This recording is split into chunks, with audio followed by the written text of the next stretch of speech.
জনগণ পাশে থাকলে দেশ পুনর্গঠনে সরকার কোনো বাধাই মানবে না, প্রধানমন্ত্রী।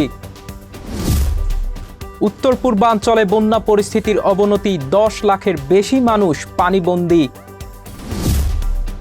উপসাগরীয় দেশে ইরানের ব্যাপক হামলা, হরমুজ প্রণালী বন্ধ ঘোষণা। স্বাগত জানাচ্ছি আশা হোম কেয়ার প্রাইম নিউজ আয়োজনে। আপনাদের সাথে আছি আমি হাবিবুর রহমান। এতক্ষণ শিরোনাম দেখছিলেন, এবারে বিস্তারিত। ছোটবেলায় আমাকে রেখে মা যখন কাজে যেতেন তখন তার দুশ্চিন্তার শেষ ছিল না, আর এখন আমার সেই অবস্থা। চিন্তা নেই, আপনার পাশে আছে আশা লেক্সা। যুক্তরাষ্ট্রের বিমান হামলার জবাবে পারস্য উপসাগরীয় অঞ্চলে মার্কিন সামরিক ঘাঁটি লক্ষ্য করে ভয়াবহ হামলা চালিয়েছে ইরান। একই সাথে বিশ্ব বাণিজ্যের অন্যতম গুরুত্বপূর্ণ জলপথ হরমুজ প্রণালী পুরোপুরি বন্ধ ঘোষণা করেছে তেহরান। দুই দেশের এই পাল্টাপাল্টি হামলায় মধ্যপ্রাচ্য পরিস্থিতি এখন চরম উত্তপ্ত। ভেঙে পড়েছে গত মাসে হওয়া যুদ্ধবিরতি চুক্তিও। বিস্তারিত থাকছে ডেস্ক রিপোর্টে।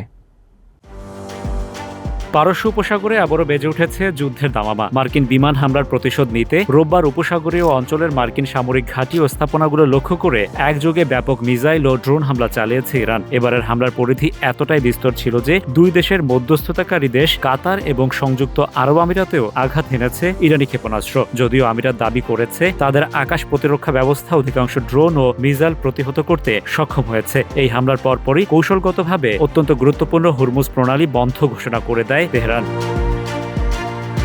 এদিকে মার্কিন প্রেসিডেন্ট ডোনাল্ড ট্রাম্প রয়টার্সকে দেয়া তার বক্তব্যে বলেন, আমরা ইরানের ওপর তীব্র আঘাত হানছি। এই সপ্তাহে আমাদের যে সামরিক পরিকল্পনা ছিল সেই অনুযায়ী ব্যবস্থা নেওয়া হচ্ছে।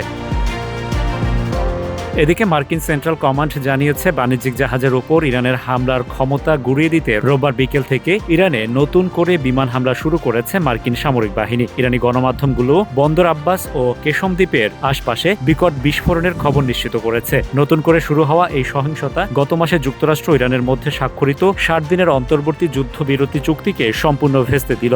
খোদ প্রেসিডেন্ট ট্রাম্পও জানিয়েছেন এই যুদ্ধবিরতি এখন আর কার্যকর নেই।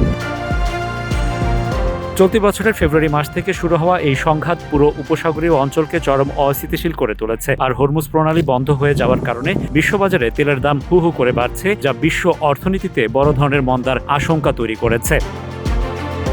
Rashed Bappi, ATV USA, new York, যুক্তরাষ্ট্র। আবারও ইরান প্রসঙ্গ। মধ্যপ্রাচ্যে উত্তেজনা আরও ঘনীভূত। হরমুজ প্রণালীতে আন্তর্জাতিক জাহাজ চলাচল ব্যাহত করার অভিযোগ তুলে ইরানের বিরুদ্ধে নতুন করে হামলা চালিয়েছে যুক্তরাষ্ট্রের সামরিক বাহিনী। পাল্টা জবাবে বাহরাইনে মার্কিন ড্রোন বহর ধ্বংসের দাবি করেছে তেহরান। দুই দেশের এই সরাসরি সামরিক সংঘর্ষ নিয়ে বিস্তারিত থাকছে ডেস্ক রিপোর্টে। রোববার ইরানের বিরুদ্ধে নতুন করে হামলা শুরু করে যুক্তরাষ্ট্রের সামরিক বাহিনী। মার্কিন সেন্ট্রাল কমান্ড জানায়, হরমুজ প্রণালী দিয়ে আন্তর্জাতিক জাহাজ চলাচলে ইরানের হস্তক্ষেপ ঠেকাতে একাধিক স্থানে নির্ভুল অস্ত্র দিয়ে বহু লক্ষ্যবস্তুতে আঘাত হানা হয়েছে।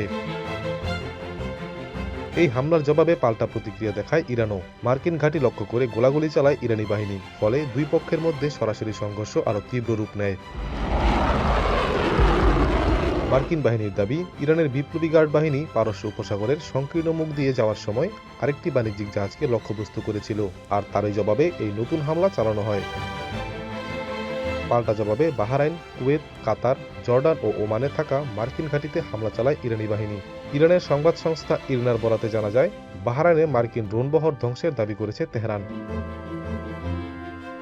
আইআরজিসির দাবি, তাদের বিমান বাহিনী হেলিকপ্টার, রক্ষণাবেক্ষণ কেন্দ্র, একটি P-8 বিমানের হ্যাঙ্গার এবং মার্কিন ড্রোন কমান্ড নিয়ন্ত্রণ কেন্দ্রে হামলা চালিয়েছে। কুয়েতে থাকা মার্কিন ঘাঁটিতেও ধ্বংসাত্মক ড্রোন হামলার দাবি করেছে ইরানি সংবাদ মাধ্যম। ATV USA, international desk. কলকাতার নেতাজি সুভাষচন্দ্র বসু আন্তর্জাতিক বিমানবন্দরের ভেতরে থাকা 136 বছরের পুরনো একটি মসজিদে প্রবেশ ও নামাজ বন্ধ করে দেওয়া নিয়ে নতুন বিতর্ক শুরু হয়েছে।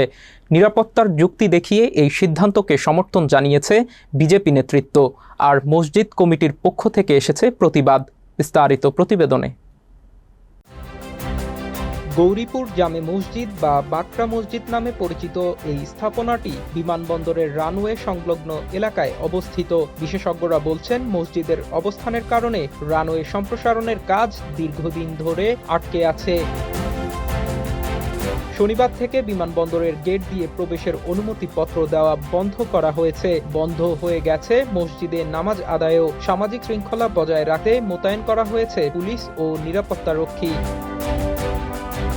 বিজেপির নেতৃত্ব বলছে, জাতীয় নিরাপত্তা প্রশ্নে কোনো ছাড় দেওয়া হবে না। চীন ও বাংলাদেশের নিকটবর্তী অবস্থানের কারণে এই বিমানবন্দরের নিরাপত্তা স্পর্শকাতর বলে মন্তব্য করা হয়েছে বিজেপি নেতাদের পক্ষ থেকে। কেন্দ্রীয় প্রতিমন্ত্রী সুকান্ত মজুমদার বলেন, বহু বছর ধরে তোষণ রাজনীতির কারণে আগের সরকারগুলো এই সমস্যার সমাধান করেনি। তবে এখন মসজিদ স্থানান্তরের সিদ্ধান্ত নেওয়া হচ্ছে।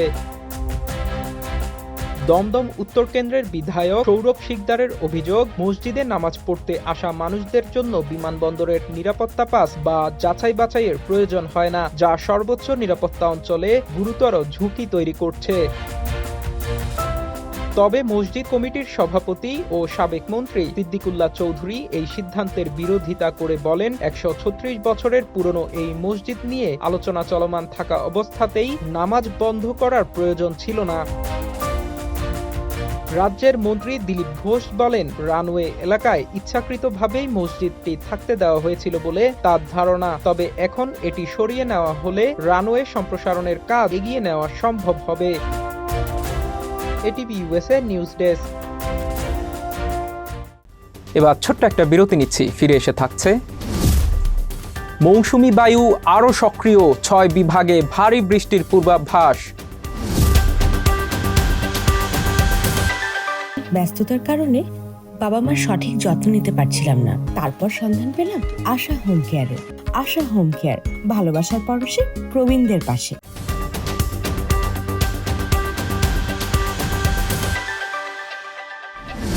স্বাগত আবারও আশা হোম কেয়ার প্রাইম নিউজ আয়োজনে। কয়েকদিনের স্বস্তিদায়ক আবহাওয়া শেষে চলতি সপ্তাহে ফের তীব্র তাপদাহের কবলে পড়তে যাচ্ছে নিউ ইয়র্ক। সোমবার আবহাওয়া মনোরম থাকলেও মঙ্গলবার থেকে তাপমাত্রা ৯০ ডিগ্রির ঘরে পৌঁছাবে এবং বুধবার তা সর্বোচ্চ ৯৬ ডিগ্রি ফারেনহাইট ছুঁতে পারে।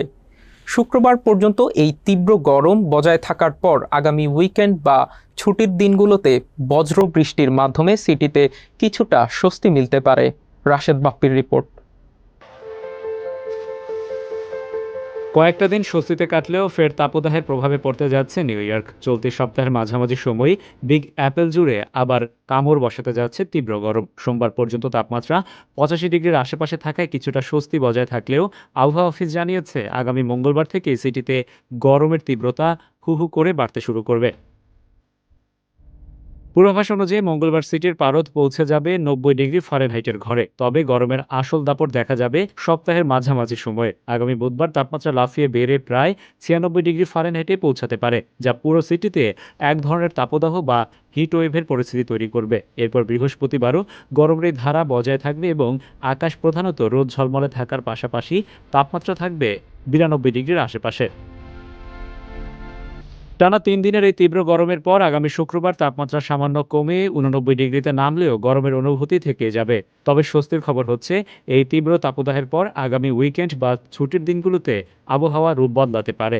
আগামী শনি ও রবিবার সিটির বিভিন্ন এলাকায় বজ্রবিদ্যুৎ সহ বৃষ্টির সম্ভাবনা রয়েছে, যা নিউ ইয়র্কবাসীকে তীব্র গরম থেকে সাময়িক মুক্তি দিতে পারে।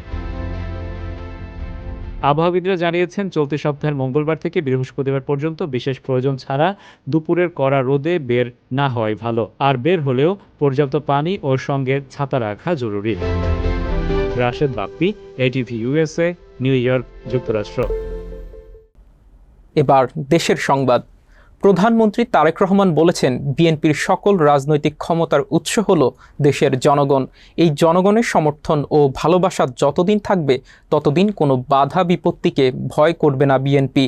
জনগণের অভূতপূর্ব সমর্থনকে সঙ্গী করেই সমস্ত প্রতিবন্ধকতা পেরিয়ে দেশকে পুনর্গঠন এবং সামনের দিকে এগিয়ে নিয়ে যাওয়া হবে। বিস্তারিত ডেস্ক রিপোর্টে। দেশের রাজনৈতিক দর্শন ও সরকারের মূল লক্ষ্য স্পষ্ট করে প্রধানমন্ত্রী তারেক রহমান বলেন, বিএনপির সকল রাজনৈতিক ক্ষমতার উৎস এদেশের সাধারণ জনগণ। জানান, জনগণের সমর্থন ও দোয়া যতক্ষণ আমাদের সাথে থাকবে ততক্ষণ কোনো বাধাই আমাদের আটকাতে পারবে না। সোমবার সকালে বরিশাল বিভাগের গৌরনদী উপজেলার পাটাজোর ইউনিয়নে আয়োজিত ফ্যামিলি কার্ডের উপকারভোগীদের সঙ্গে মতবিনিময় ও কার্ড বিতরণ অনুষ্ঠানে প্রধান অতিথির বক্তব্যে তিনি এসব কথা বলেন। প্রধানমন্ত্রী হিসেবে দায়িত্ব গ্রহণের পর বরিশাল অঞ্চলে এটি তার প্রথম সফর। দেশ পুনর্গঠনে জাতীয় ঐক্যের ডাক দিয়ে প্রধানমন্ত্রী তারেক রহমান বলেন, গর্ব কাজ গর্ব দেশ, সবার জন্য বাংলাদেশ, এটাই আমাদের রাজনীতি। আমরা দেশের সব ধর্মের মানুষকে সাথে নিয়ে শান্তিতে বসবাস করতে চাই। প্রধানমন্ত্রী তার বক্তব্যে দেশের প্রান্তিক মানুষের পাশে দাঁড়ানোর অঙ্গীকার পুনর্ব্যক্ত করে জানান, বিগত সরকার বাজেটে এই খাতে কোনো বরাদ্দ না রাখলেও বর্তমান সরকারের নতুন বাজেটে ফ্যামিলি কার্ডের জন্য বিশেষ অর্থ বরাদ্দ রাখা হয়েছে। এই বরাদ্দের উপর ভিত্তি করে আগামী 1 বছরের মধ্যে সারা দেশে 41 লক্ষ পরিবারের হাতে ফ্যামিলি কার্ড পৌঁছে দেওয়া হবে। নারীদের অর্থনৈতিক ও সামাজিকভাবে স্বাবলম্বী করার পাশাপাশি শিক্ষাক্ষেত্রেও এক ঐতিহাসিক ঘোষণা দেন প্রধানমন্ত্রী। তিনি জানান, নারী শিক্ষার প্রসারে দেশনেত্রী বেগম খালেদা জিয়া দ্বাদশ শ্রেণী পর্যন্ত যে অবনৈতিক শিক্ষা ব্যবস্থা চালু করেছিলেন, বর্তমান সরকার তা আরো বাড়িয়ে স্নাতক বা ডিগ্রি পর্যায় পর্যন্ত সম্পূর্ণ ফ্রি বা অবৈতনিক করার সিদ্ধান্ত নিয়েছে। অনুষ্ঠানে গৌরনদী এলাকার প্রায় 600 অসহায় ও দুস্থ পরিবারের মাঝে আনুষ্ঠানিকভাবে ফ্যামিলি কার্ড বিতরণ করা হয়। প্রধানমন্ত্রী তারেক রহমান উপকারভোগী নারীদের সাথে কথা বলে তাদের যাপন চিত্রের খোঁজ খবর নেন। গৌরনদীর কর্মসূচি শেষে প্রধানমন্ত্রী বরিশাল জেলা সদরের 30 গোডাউন বদ্ধভূমি সংলগ্ন নাগরদিঘি এলাকায় আরো একটি বৃক্ষরোপণ কর্মসূচিতে অংশ নেন। এছাড়া বিকেলে বরিশাল জেলা শিল্পকলা একাডেমিতে আয়োজিত বাংলাদেশ জাতীয়তাবাদী দল বিএনপি এর সাংগঠনিক সভায় যোগ দেন দলের চেয়ারম্যান ও প্রধানমন্ত্রী Tarique Rahman. ATV USA news desk. দেশের উত্তর পূর্বাঞ্চল ও দক্ষিণ পূর্বাঞ্চলের জেলাগুলোতে বন্যা পরিস্থিতির অবনতি হয়েছে।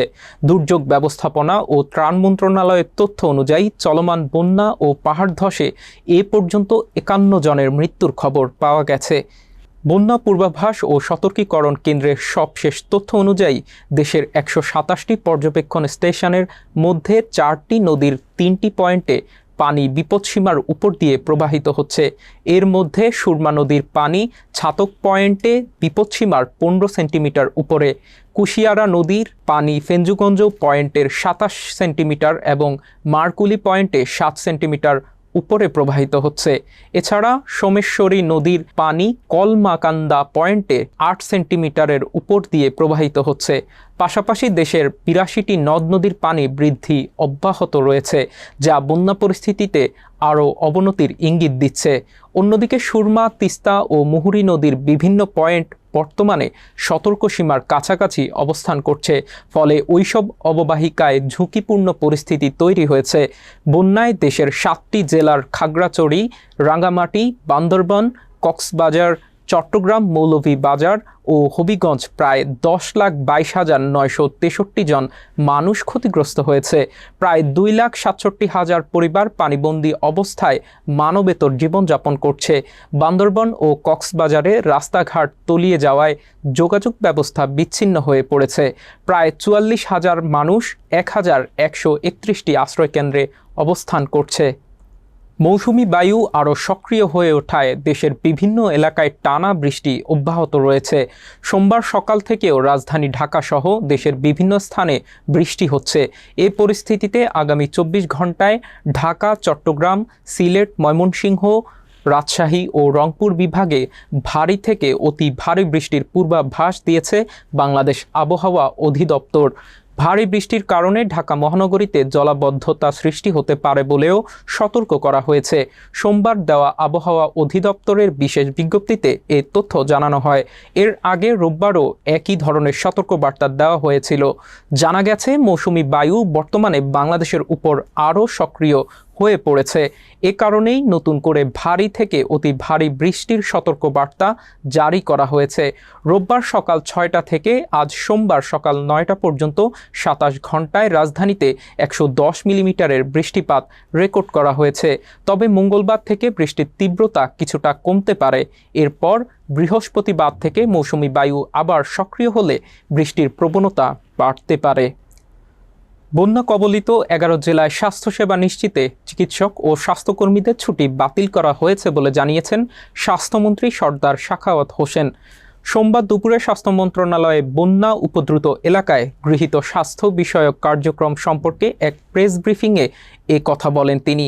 এ সময় তিনি বলেন, স্বাস্থ্যসেবা নিশ্চিতে সর্বোচ্চ গুরুত্ব দিচ্ছে সরকার। স্বাস্থ্যমন্ত্রী বলেন, এখন পর্যন্ত 95 জন সাপে কাটা রোগীকে চিকিৎসা দেওয়া হয়েছে। সাপের কামড় থেকে সুরক্ষার জন্য সব জায়গায় অ্যান্টিভেনম পৌঁছানো হচ্ছে। তবে বন্যা কবলিত অঞ্চলে এখনও কলেরা আক্রান্তের খবর পাওয়া যায়নি বলে জানান তিনি। আবারও একটা বিরতি নিচ্ছি, ফিরে এসে থাকছে। ইংল্যান্ডের বিপক্ষে বিশেষ লড়াইয়ের অপেক্ষায় মেসির আর্জেন্টিনা।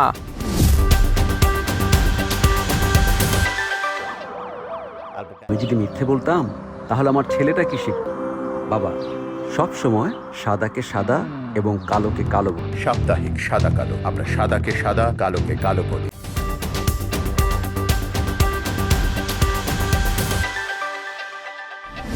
ফিরে এলাম আশা হোম কেয়ার প্রাইম নিউজে। এবার খেলার খবর। বিশ্বকাপের মঞ্চে এবার মুখোমুখি হচ্ছে দুই প্রতিদ্বন্দ্বী ইংল্যান্ড আর্জেন্টিনা। কোয়ার্টার ফাইনালে সুইজারল্যান্ডকে হারিয়ে সেমিফাইনাল নিশ্চিত করেছে আর্জেন্টিনা। একই দিনে অতিরিক্ত সময়ের লড়াইয়ে নরওয়েকে হারিয়ে শেষ 4-এ জায়গা করে নিয়েছে টমাস টুকেলের ইংল্যান্ড। বুধবার আটলান্টায় হতে যাওয়া এই ম্যাচকে ঘিরে ইতিমধ্যে জমে উঠেছে আলোচনা। বিস্তারিত প্রতিবেদনে। লিওনেল মেসির ক্যারিয়ারে এ প্রথমবার ইংল্যান্ডের বিপক্ষে খেলতে নামার সুযোগ হয়েছে। এর আগে বিশ্বের প্রায় সব শীর্ষ দলের বিপক্ষে খেলা হলেও ইংল্যান্ড ছিল তার কাছে অধরা এক প্রতিপক্ষ।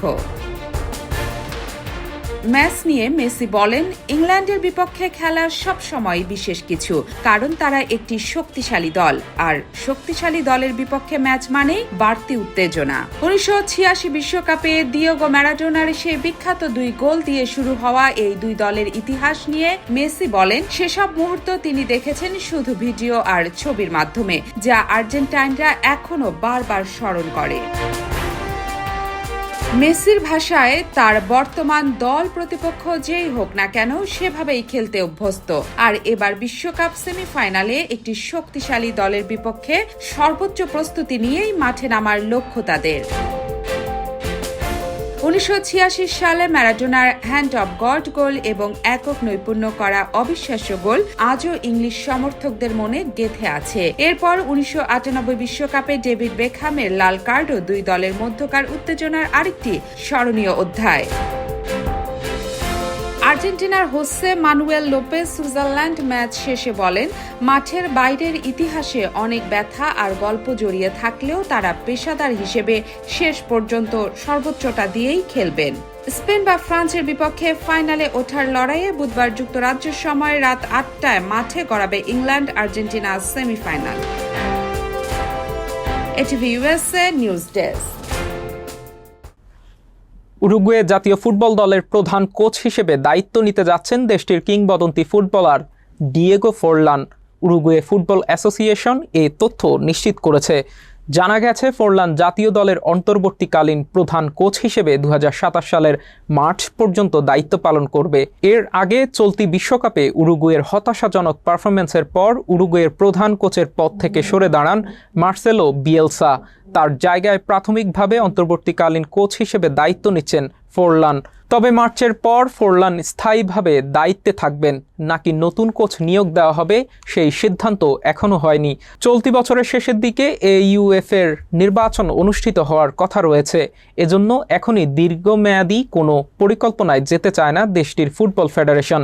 47 বছর বয়সী ফোরলান উরুগুয়ের ফুটবল ইতিহাসের কিংবদন্তি খেলোয়াড়।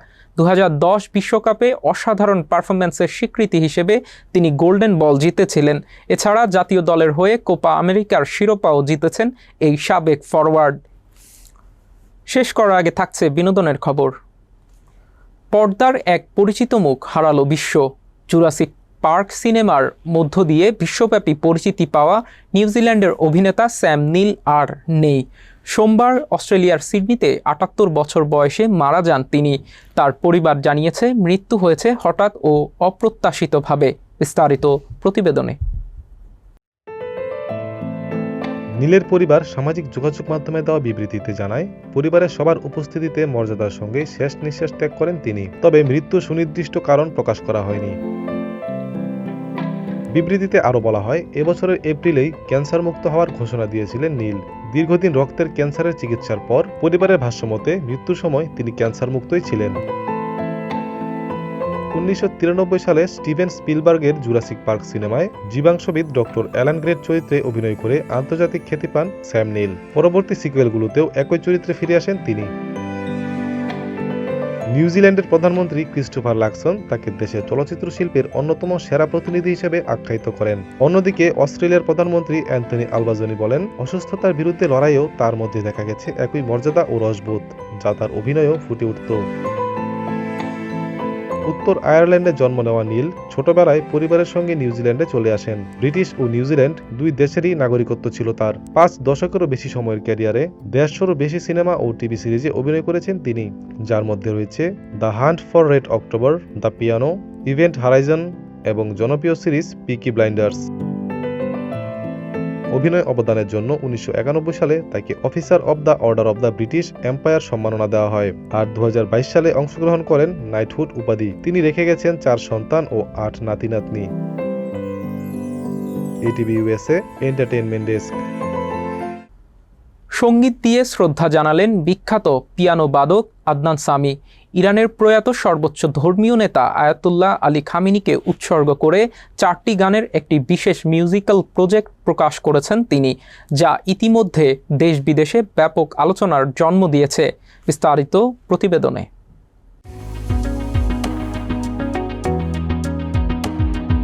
নেতৃত্ব, ধৈর্য ও স্মৃতিচারণের ভাবনাকে কেন্দ্র করে সাজানো হয়েছে 4টি মৌলিক সুর।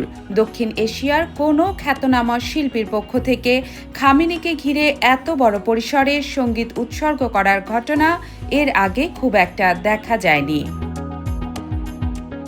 3 দশকের বেশি সময় ধরে ভারতীয় শাস্ত্রীয় সঙ্গীত, পপ ও অর্কেস্ট্রাল সুরের মিশেলে দক্ষিণ এশিয়া, ইউরোপ ও মধ্যপ্রাচ্যের শ্রোতাদের কাছে জনপ্রিয়তা পেয়েছেন আদনান সামি।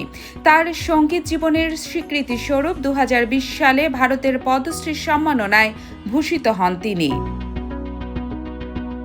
এর আগে কাভি তো নজর মিলাও ও তেরা চেহারার মতো অ্যালবাম দিয়ে ব্যাপক জনপ্রিয়তা অর্জন করেছিলেন এই শিল্পী, যেগুলো তাকে এনে দিয়েছে আন্তর্জাতিক পরিচিতি। মুম্বাইয়ে ইরানের কনসাল জেনারেল সাইদ রেজা মোশায়েব মতলাক সম্প্রতি সরাসরি সাক্ষাৎ করে আদনান সামিকে ধন্যবাদ জানিয়েছেন এই মিউজিক্যাল ট্রিবিউটের জন্য। ইরানের সংস্কৃতি বিষয়ক প্রতিনিধিও এই সাক্ষাতে উপস্থিত ছিলেন। ইরানি কূটনীতিকদের ভাষ্যে এই সঙ্গীত উপহার ভারত ও ইরানের দীর্ঘদিনের সাংস্কৃতিক বন্ধন এবং শৈল্পিক সৌহার্দ্যের এক গুরুত্বপূর্ণ দৃষ্টান্ত হয়ে থাকবে। বিশেষজ্ঞদের মতে, বর্তমান আঞ্চলিক রাজনীতি ও সাংস্কৃতিক সম্পর্কের প্রেক্ষাপটে দক্ষিণ এশিয়ার একজন শীর্ষস্থানীয় তারকার এমন উদ্যোগ যথেষ্ট তাৎপর্যপূর্ণ বলে বিবেচিত হচ্ছে। ATV USA news desk.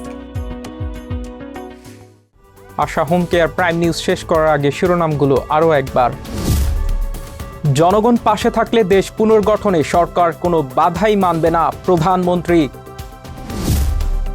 উত্তর পূর্বাঞ্চলে বন্যা পরিস্থিতির অবনতি, 10 লাখের বেশি মানুষ পানিবন্দী।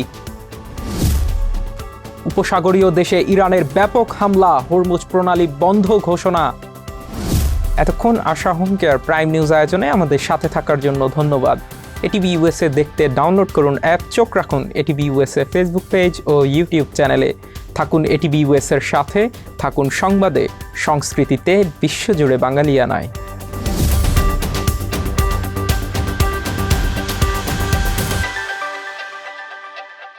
এটিভি ইউএসএ, বিশ্বজুড়ে বাঙালিয়ানা।